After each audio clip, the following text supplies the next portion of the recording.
तो जय Hind SSC CGL वाले, देखिए आप लोगों का इंतजार का घड़ी अब खत्म हो चुका है। जैसा कि गीत एगो है ना कि जिसका मुझे था इंतजार वो घड़ी आ गई, तो जिसका आप लोगों का इंतजार था वो घड़ी यहाँ पर आ गई है, ठीक है। और एसएससी ने कल जो है नोटिस जारी करके एसएससी सीजीएल का यह जानकारी दे दिया है, नोटिफिकेशन आउट हो गया है कि इसका वैकेंसी कितना है, फॉर्म भरने का डेट कितना से कितना है, एज कितना होना चाहिए, इसके लिए सर्टिफिकेट क्या होना चाहिए। इस सारे चीज़ को हम इस वीडियो में आप लोग को बताएंगे, पूरा ऑफिशियल दिखा के। यहाँ पर ऑफिशियल नोटिस जो आया है इसमें से दिखाएंगे पूरा हूबहू, पूरे मतलब अपना से हम कुछ नहीं बोलेंगे, जो इसमें है उस सारा का सारा हूबहू आपको समझाएंगे, क्योंकि नोटिस समझना बहुत बहुत ज़रूरी होता है, ठीक है, किसी भी एग्जाम का। तो चलिए देखते हैं हम यहाँ पर शुरू से। देखिए यहाँ पर एसएससी का लोगो है और यहाँ पर जारी कर दिया है। और देखिए यहाँ पर बता रहे हैं कि कब से कब जो है डेट इसका जो है फॉर्म भरने का कब से कब डेट है और पूरा फाइनल डेट कब है। देखिए ध्यान से, dates date dates for submission of online application, ठीक है, 9/6/2025 से 4/7/2025, यानी 9 जून से जो है शुरू हो चुका है और 4 जुलाई तक जो है इसका डेट रहेगा फॉर्म भरने का, ठीक है। और देखिए यहाँ पर जो है पूरा यहाँ पर दिया है, जैसा कि 4/7/2025 तक आप लोग एप्लीकेशन का रिसीविंग जो है डाउनलोड कर सकते हैं एप्लीकेशन का, 4 जुलाई तक। फिर इसके बाद जो है और यहाँ जो है रुपया जो रहता है 5 जुलाई तक आप रुपया पेड कर सकते हैं, फी पेमेंट जो होता है। फिर इसके बाद क्या है, तो यही बात लिखा है कि 9 से 11 जुलाई तक यहाँ पर जो है, हाँ यहाँ पर बोला है कि 9 जुलाई से लेकर 11 जुलाई तक फॉर्म में अगर कोई गलती भरा गया है तो उसका आप लोग सुधार कर सकते हैं, कोई दिक्कत नहीं होगा, ठीक है। अब इसके बाद देखिए यहाँ पर क्या सबसे ज़्यादा इम्पोर्टेंट बात है कि पीटी का यहाँ पर एग्ज़ाम डेट दे दिया है पूरा, कि 13 अगस्त से लेकर 30 अगस्त 2025 तक जो है इसका पीटी का एग्ज़ाम हो जाएगा टीयर 1 का, ठीक है। और यहाँ पर जो है और इसमें एक और ख़ास बात है कि मेंस का भी एग्ज़ाम डेट दे दिया, ठीक है। टीयर 2 का एग्ज़ाम डेट दिसंबर 2025 में जो है, अब दिसंबर में जब वो ले, लेकिन दिसंबर में होगा, यह इस नोटिफिकेशन में बता दिया है, ठीक है। और इस बार जो है नंबर भी दिया है, अगर मान लीजिए आपको कोई दिक्कत होता है फॉर्म भरने में तो आप इस नंबर पर फ़ोन करके पूछ सकते हैं कि क्या होना चाहिए यहाँ पर, ठीक है। तो यह भी एक अच्छा काम है, एसएससी के ओर से अच्छा कदम उठाया गया है, ठीक है। फिर आगे देखिए इसमें आगे नोटिस में क्या है, तो देखिए यहाँ पर जो है जिस जिस भी पोस्ट का वैकेंसी आया है उस सभी का डिटेल्स जो है यहाँ पर दे दिया है। लेवल 7 वाला पोस्ट इधर है, ठीक है, यहाँ पर देख लीजिए। ग्रुप बी का पोस्ट है, फिर इसमें सी का भी है, तो यहाँ भी आप देख सकते हैं। एज लिमिट इस जो पोस्ट है इसमें 20 से कितना है 30 है, फिर इसमें 18 से 30 है, तो इस सारा का सारा आप जो है देख सकते हैं कि किस पोस्ट का जो है एज आपका कितना से कितना होना चाहिए, ठीक है। पूरा पोस्ट वाइज यहाँ पर लिखा हुआ है। देखिए यहाँ पर एक हम बता रहे हैं, इनकम टैक्स इंस्पेक्टर सीबीडीटी वाला जो है ग्रुप सी का पोस्ट, 18 साल से 30 साल के बीच का उम्र आपका होना चाहिए, ठीक है। ऐसा ही भी इधर भी है बहुत सारे, जैसे assistant section officer ministry of external affairs, यानी MEA में जो होता है ASO, इसका जो होता है ग्रुप बी का पोस्ट होता है, और इसका एज लिमिट 20 से 30 साल के बीच में आपका होना चाहिए, ठीक है। चलिए आगे अब हम लोग यहाँ पर देखते हैं। ऐसा ही पूरा है पोस्ट, अपना देख लीजिएगा जिस भी पोस्ट का तैयारी करते हैं। और इसके बाद जो है यहाँ पर देखते हैं आगे नोटिस में क्या क्या यहाँ पर दिया है। तो देखिए मेन यहाँ पर जो पॉइंट है, देखिए वैकेंसी के बारे में जो है यहाँ पर बताया है, ठीक है। और वैकेंसी के बारे में क्या है, देखिए कितना वैकेंसी है यहाँ पर डिटेल में आराम से जो है आप लोग देख सकते हैं। वैकेंसी एंड रिजर्वेशन क्या लिखा है, tentative vacancy there are approx 14,582, यानी यह कम वैकेंसी नहीं है दोस्तों, ठीक है। इसलिए आप लोग तैयारी में लग जाइए। 14,582 वैकेंसी है, और ये कौन सी है, अप्रोक्स में है, लगभग। अभी वैकेंसी बढ़ने का पूरा पूरा चांस है, ठीक है। लगभग सब आदमी इस बात पर एक है कि वैकेंसी इसका बढ़ सकता है, ठीक है। और और अगर इतना भी है ना वैकेंसी तो कोई कम नहीं है, इसीलिए वैकेंसी बढ़े या ना बढ़े आपको एग्जाम का तैयारी अच्छा से करना है। ठीक है, तो यहाँ पर लिखा है टेंटेटिव वैकेंसी 14,582, इसका मतलब होता है संभावित, मतलब कंफर्म नहीं। ठीक है, तो इसीलिए इसका वैकेंसी बढ़ेगा ही बढ़ेगा, ये तो पूरा चांस हमको लग ही रहा है, लेकिन आप लोग को इतना ही मानकर चलना है जब तक नहीं बढ़ता है। ठीक है, तो आप लोग को कोई दिक्कत नहीं है, आपको एक पोस्ट से मतलब है, बाकी कुछ भी हो। ठीक है, तो यहाँ पर चलिए, यहाँ तक आप लोग देख लिए वैकेंसी इतना है। ठीक है, फिर आगे देखते हैं इस नोटिस में क्या है, और चीज़ भी हम बता रहे हैं आप लोग को कि आगे क्या है। ठीक है, अब देखिए आगे जैसे यहाँ पर आएंगे, हाँ तो यहाँ पर सबसे इम्पोर्टेंट बात, एज लिमिट जो है यहाँ पर दिया हुआ है कि किस डेट तक आपका एज काउंट होगा। ठीक है, तो 1 अगस्त 2025 तक जो है आपका एज लिमिट जो है पूरा कंफर्म होना चाहिए, जितना से जितना एज दिया है। मान लीजिए किसी पोस्ट में दिया 18 से 30, इसका मतलब है 1 अगस्त 2025 तक आपका कम से कम 18 साल और अधिकतम 30 साल होना चाहिए, अगर किसी पोस्ट का 18 से 30 है तो। ठीक है, तो आप ना देख लीजिएगा कितना उम्र है। और ऊपर से विशेष बात इसमें एक और बात देखिए, SC ST में जो है एज में उसको 5 साल का छूट मिलेगा, OBC का 3 साल के छूट मिलेगा। ठीक है, मतलब अगर आपका एज खत्म भी हो जाता है तो अगर आप OBC से है तो आपको 3 साल का छूट मिलेगा, SC ST से है तो कितना साल का, 5 साल का, और PWBD से है तो आपको कितना छूट मिलेगा, 10 साल का। ठीक है, तो इस बात को भी आप लोग जो है ध्यान रखिएगा किस में कितना छूट मिल रहा है। ठीक है, सारा का सारा वही चीज़ है, एज रिलैक्सेशन का।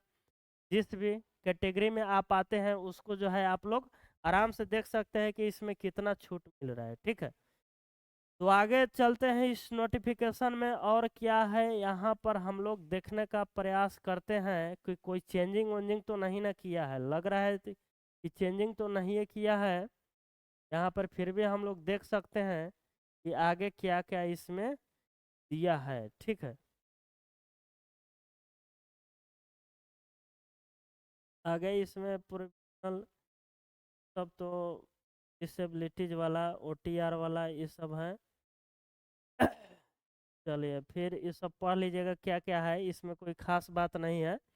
ठीक है, चलिए हाँ, यहाँ पर एक बात समझने वाला है, देखिए यहाँ पर जो है एक बात समझ लीजिए ध्यान से कि इसमें जो है bachelor's degree from any recognised university और इक्विवेलेंट, मतलब किसी भी जो है यूनिवर्सिटी से आपका ग्रेजुएशन कंप्लीट होना चाहिए। ठीक है, और वो यहाँ पर दिया है डेट कि 1 अगस्त 2025 तक हर हालत में आपका BA का रिजल्ट इस समय तक आ जाना चाहिए। ठीक है, ये डेट याद रखिएगा, 1 अगस्त 2025 तक आपका BA फाइनल का रिजल्ट आ जाना चाहिए, तभी आप इस फॉर्म को भर सकते हैं, नहीं तो बाद में जाकर छटा जाएगा। ठीक है, तो इस बात को आप लोग ध्यान रखिएगा। ठीक है, तो इस डेट से एक और बात आपको हो गया मालूम कि एज लिमिट भी इसी पर काउंट होगा, इसी डेट पर 1 अगस्त 2025, और जो डिग्री वाला है BA का, उसका भी जो है, उसका भी जो है 1 अगस्त 2025 तक BA आपका कंप्लीट होना चाहिए, ग्रेजुएशन पूरा सब तरह से रिजल्ट आपका आ ही जाना चाहिए किसी तरह से। ठीक है, तो यहाँ पर इस बात को ध्यान रखना है। ठीक है, चलिए एक और बात, और यहाँ पर जो है फिर इसके बाद यहाँ पर देखते हैं आगे क्या है। यहाँ पर पेज नंबर 14 देखिए, यहाँ पर पढ़ते हैं, हाँ यहाँ पर देखिए लास्ट टाइम 4 जुलाई तक है जो है आप एप्लीकेशन को सबमिट कर सकते हैं, यानी अप्लाई करने का लास्ट डेट 4/7 है। ठीक है, और फी का जो बात है यहाँ पर 100 रुपया फी है। ठीक है, चाहे जनरल हो OBC हो, इस सब का कितना है, कितना है 100 रुपया, बाकी SC ST ये सब वाला के फी जो है फ्री में, इसको जो है मतलब वो भर सकता है, सबको छूट मिलता है। ठीक है, फिर SC ST वाले को तो छूट मिलता ही है, तो फॉर्म भरने का जो है उनको रुपया नहीं लगेगा बिल्कुल भी। अब इसका यहाँ पर बोला है कि online fee can be paid by candidates up to 5 July, यानी 5 जुलाई तक जो है आप लोग फी पेमेंट जो है कर सकते हैं यहाँ पर। ठीक है, फिर इसके बाद देख सकते हैं आप लोग यहाँ पर, हाँ, Windows for application form correction, यानी करेक्शन जो है करने का डेट, अगर आपके एप्लीकेशन में गलती भरा जाता है, जैसा कि ऊपर भी लिखा हुआ था 9 जुलाई से 11 जुलाई तक आपके फॉर्म में सुधार करने का डेट है, ठीक है, कोई दिक्कत। और एक और बात, एससी एसटी जो सर्टिफिकेट होता है, जो कास्ट सर्टिफिकेट, ओबीसी का, एससी एसटी का, इस सारे के सारे जो सर्टिफिकेट होता है, इसका भी आप लोगों को 4 जो है, जब लास्ट डेट जो होता है ना, लास्ट डेट फॉर्म का जो है 4 जुलाई है, ठीक है। तो 4 जुलाई तक जो है आप लोगों का ओबीसी, ये सब एससी एसटी, ये सब जो होता है ना, एससी एसटी, इस सारे के सारे सर्टिफिकेट जो है आप लोगों का इस डेट तक बनकर तैयार हो जाना चाहिए, ठीक है। तो इसमें भी कोई भी कोताही नहीं कीजिएगा ना, तो लास्ट में डॉक्यूमेंट वेरिफिकेशन में बहुत दिक्कत हो जाता है। तो इस डेट को भी याद रखिएगा आप, 4 जुलाई जो फॉर्म भरने का लास्ट डेट है ना, इस समय तक जो है आप लोगों का कास्ट सर्टिफिकेट जिसको भी बनवाना है बनवा के रेडी रख सकता है, नहीं तो आरक्षण का लाभ नहीं मिलेगा, ठीक है। इस बात को आप लोग विशेष रूप से ध्यान दीजिएगा, ठीक है। चलिए फिर आगे देखते हैं यहाँ पर क्या है। चले, ये सब जो है सेंटर का नाम है, कहाँ कहाँ सेंटर देगा, तो पिछला बार जैसा ही था वैसा ही है, इसमें कोई दिक्कत नहीं है। हाँ, अब मेन एग्जाम सिलेबस क्या है, एग्जाम सिलेबस यहाँ पर देखिए दे दिया है। Scheme of the examination, the computer based examination will be conduct in 2 tiers as indicated below, यानी पहले जैसा होता था लगभग सेम वैसा ही है, ठीक है। टीयर 1 और टीयर 2, पीटी मेंस होगा ही, 2 एग्जाम होगा बिल्कुल यहाँ पर, ठीक है। कोई दिक्कत यहाँ तक किसी को? आगे देखते हैं क्या क्या सिलेबस है, कोई चेंज तो नहीं हुआ। बहुत आदमी कह रहा था कि सिलेबस चेंज होने वाला है, लेकिन ये तो यहाँ पर तो पता चल रहा है, ठीक है। और यहाँ पर देख लीजिए, अगर कोई भी गलती क्वेश्चन होता है तो उसके लिए 100 रुपया देकर जो है आप क्वेश्चन को चैलेंज कर सकते हैं। पिछला बार भी ऐसा ही था। स्कीम ऑफ टीयर 1 एग्जामिनेशन, यानी पीटी का सिलेबस जो है क्या है, कैसा है, पैटर्न क्या है, देख लीजिए यहाँ पर। तो बस यहाँ पर पैटर्न वही है, पिछला ही था, मतलब पीछे जैसा होता आ रहा है 2022 से, वैसा ही पैटर्न इस साल भी है। देखिए, general intelligence and reasoning, reasoning का 25 क्वेश्चन, एगो क्वेश्चन 2 नंबर का रहता है, यानी 50 नंबर का ई। फिर जो है 25 क्वेश्चन, एगो 2 नंबर का 50 नंबर का जीके। फिर इसके बाद मैथ है, क्वांटिटेटिव एप्टीट्यूड, 25 को क्वेश्चन, एगो 2 नंबर का 50 ही हो गया। इंग्लिश का भी 25, यहाँ पर जो है 50 नंबर का ए भी रहेगा, ठीक है। टोटल टोटल कितना नंबर का रहेगा? 200 नंबर का रहेगा, ठीक है। आप लोग का एवरेज जो है, आप लोग मेहनत कीजिए और 150 प्लस जो है स्कोर करने का लक्ष्य रखिए पीटी में, जैसा कि कटअप जा रहा है, ठीक है। कटअप बहुत हाई जा रहा है आजकल। फिर इसके बाद मेंस का एग्जाम होगा। देखिए यहाँ पर जो है मेंस में क्या सिलेबस रहेगा, ध्यान से एक बार सब कोई देख लीजिए, ठीक है। तो मेंस में भी कोई खास यहाँ पर बदलाव नहीं हुआ है, कोई भी बदलाव नहीं हुआ है, ठीक है। मेंस का भी सिलेबस आप लोग एक बार देख लीजिए क्या होगा यहाँ पर। देखिए टीयर 2 का जो होगा, और इसमें जो है 2 गो होता है, पेपर 1, पेपर 2, पेपर 3 भी होता है, ठीक है। तो इसमें जो है सिर्फ पेपर 1 में क्या आएगा, सेक्शन 1 इसमें आता है, ठीक है। पेपर 1 में भी सेक्शन 1 रहेगा, और सेक्शन 1 के में कथी रहेगा, मैथ रहेगा, और इसके बाद रीजनिंग रहेगा। मैथ के कितना क्वेश्चन, 30 क्वेश्चन, एगो 3 नंबर का, कितना नंबर का हो जाएगा, 90 नंबर का हो जाएगा, ठीक है।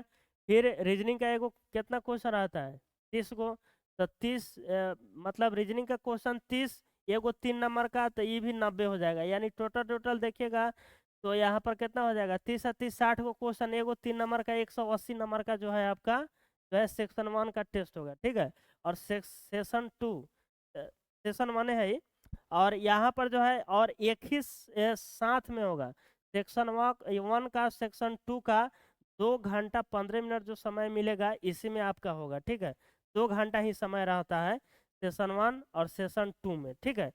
सेशन 2 में क्या है, इंग्लिश लैंग्वेज एंड कंप्रीहेंशन, 45 को क्वेश्चन रहेगा जैसा कि पिछला बार था।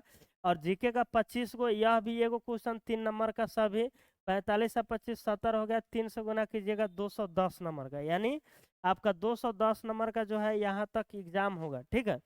और इसमें आपको समय कितना मिलेगा, 2 घंटा 15 मिनट जो यहाँ पर दे रहा है, यह कंप्यूटर नॉलेज टेस्ट, यह 20 को क्वेश्चन रहता है, और इस साथ ही में हो जाएगा। 2 घंटा 15 मिनट का समय मिलेगा, ये सभी आपको एक के बार मारना है, ठीक है।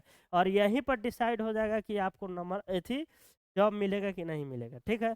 तो इसका आप लोग विशेष रूप से तैयारी कीजिएगा। सेशन 2 जो है, सेशन 2, हाँ ये जो है सेशन 2, यही तो बोले हैं कि 15 मिनट का ये।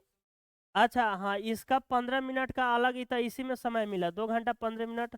15 मिनट इसका जोड़ के बताए 2 घंटा 15। इसके लिए जो था सेक्शन 1 सेक्शन 2, इसके लिए आपको 2 घंटा ही समय मिलेगा, ठीक है। और यहाँ पर सेक्शन 3 जो है, इसमें कंप्यूटर टेस्ट होगा और 15 मिनट का समय जो मिलेगा इस साथे में मिलेगा, ठीक है। फिर इसके बाद आता है सेशन 2। सेशन 2 में जो है, सेशन 2 में डाटा एंट्री स्पीड टेस्ट यानी टाइपिंग टेस्ट यही होता है, ठीक है। और इसके लिए भी आपको 15 मिनट का समय मिलेगा, ठीक है। और इसमें ज़्यादा स्पीड नहीं मांगता है, 27 का स्पीड आपको होना चाहिए, जो कि नॉर्मल बात है, आप लोग आराम से ला सकते हैं। फिर पेपर 2 होता है स्टेटिक्स, इस सब के लिए नहीं होता है, कुछ खास पोस्ट के लिए ही होता है, तो उस पर आप लोग को ध्यान नहीं देना है, ठीक है। मतलब जो जिस पोस्ट के लिए अनिवार्य होगा वही वाला देंगे। शायद ये जो होता है स्टेटिक्स वाला, जेएसओ जो होता है, पोस्ट जेएसओ, उसी के लिए ही होता है, ठीक है। फिर इसके बाद यहाँ पर आपको देखना है टीयर 2 इंक्लूड, यहाँ पर जो paper 1 paper 2 in separate shift. अच्छा, पेपर 1 और पेपर 2 जो जो जैसा कि ऊपर हम बताए वही बात है यहाँ पर सेम। पेपर 1 अलग शिफ्ट में होगा और पेपर 2 अलग शिफ्ट में होगा। तो पेपर 2 सबके लिए देना जरूरी नहीं है, ठीक है। लेकिन पेपर 1 सब के लिए जरूरी है, सब पोस्ट के लिए, ठीक है। पेपर 2 सभी पोस्ट के लिए जरूरत नहीं है, आपको विशेष इस पर फोकस करना है, ठीक है। ये जो पेपर 1 में है इस पर आपको पूरा कंप्लीट करना है ठीक से, ठीक है। कोई दिक्कत पेपर 2 के लिए कोई विशेष यहाँ पर बात नहीं है, जे उस वाले देंगे। अब देखिए, और जैसा ही सिलेबस जो था पिछला बार, सेम टू सेम सिलेबस वैसा ही है इस बार भी। कभी जो है सिलेबस पर हम सेपरेट एक अलग वीडियो बना देंगे डिटेल में, ठीक है। तो आप लोग जो है इस बात को ध्यान रखिए और पढ़िए मन लगाकर। अब एग्जाम जैसा कि अगस्त में फिक्स हो गया है, तो मात्र 2 महीना आप लोग के लिए आप लोग के पास टाइम है, 2 महीना। तो इसमें जो है आप लोगों को ठीक से मेहनत कीजिए और 150 से ऊपर स्कोर लाने का सोचिए, ठीक है। कोई दिक्कत तो चलिए आगे, फिर भी कोई सूचना होगा तो लाएंगे। Bye bye, take care of your.